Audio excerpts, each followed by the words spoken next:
اگر کوئی آدمی بیٹھے بیٹھے ٹیک لگا لیا کسی چیز سے اور ٹیک لگا کر سو گیا تو اس شخص کے وضو کا شرعی حکم کیا ہے؟ چنانچہ اگر کوئی آدمی بیٹھے بیٹھے دیوار سے یا تکیا سے یا کسی درخت سے یا کسی اور بھی چیز سے ٹیکا لگا لیا، گاڑی کی سیٹ پر بیٹھا تھا وہاں ٹیکا لگا لیا، ٹرین میں بیٹھا تھا وہاں ٹیکا لگا لیا، یا کہیں جنگل میں بیٹھا تھا کسی دیوار سے کسی درخت سے ٹیکا وغیرہ لگا لیا، یا کہیں پر بھی تھا کسی بھی اعتبار سے ٹیکا لگا لیا کسی بھی چیز سے، ٹیکا لگا کر اس طرح بے خبر انسان سو گیا۔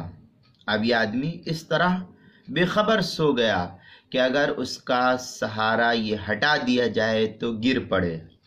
جس چیز سے وہ ٹیکا لگایا ہوا ہے، مثلا سیٹ ہے، دیوار ہے، درخت ہے، یا اور بھی جس چیز سے ٹیکا لگایا ہوا، اب ان چیزوں کو ہٹا دیا جائے تو یہ گر پڑے گا۔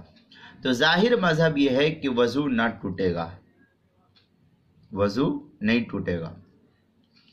لیکن متاخرین فقہا اس سلسلے میں متاخرین فقہائے احناف نے ایسی صورت میں احتیاطاً وضو ٹوٹنے کا فتویٰ دیا ہے، اور اگر ایسی بے خبری کی نیند نہیں ہے تو بالاتفاق وضو نہیں ٹوٹے گا۔ اب سونے والا خود ہی دیکھ لے کہ وہ کس بے خبری کے ساتھ سو رہا تھا، یہی مفتہ بھی مذہب یہی نقل کیا گیا ہے۔ چنانچہ فتح القدیر وغیرہ کے اندر اس کی تفصیل اور مبسوط وغیرہ کے اندر تفصیل ہے۔ تھوڑی سی عبارت میں پڑھتا ہوں اور باقی حوالہ دیتا ہوں، چونکہ اس میں تفصیل ہے اس لیے حوالے دے دیتا ہوں۔ محقق ابن الحمام لکھتے ہیں ظاہر المذہب عن ابی حنیفہ عدم النقض بهذا الاستناد ما دامت المقعدہ متمسکۃ للامن من الخروج۔ یہ اس طریقے کی عبارت جو ہے نقل کی ہے فتح القدیر کی پہلی جلد صفحہ 47 اور 48 پر۔